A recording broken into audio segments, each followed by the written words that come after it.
Hi friends, welcome to my YouTube channel. ఈరోజు మనము prawns curry ఎలా చేయాలో నేర్చుకుందాము. ఫస్ట్ ప్రాన్స్ని ఉప్పేసి 2-3 సార్లు నీటిలో మంచిగా కడుక్కోవాలి.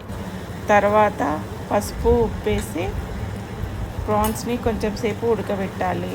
అవి ఉడికాక కడాయి పెట్టుకొని 2 స్పూన్లు ఆయిల్ వేసి ఉల్లిగడ్డలు వేసి ఒక 4 ఉల్లిగడ్డలు వేసి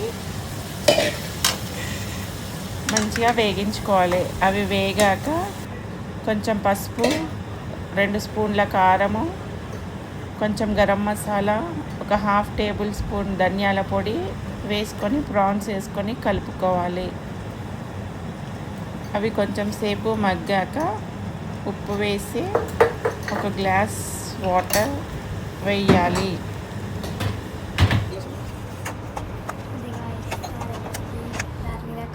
దాని మీద మూత పెట్టేసి ఒక 10 నిమిషాలు కూర దగ్గర అయ్యే వరకు ఉంచాలి.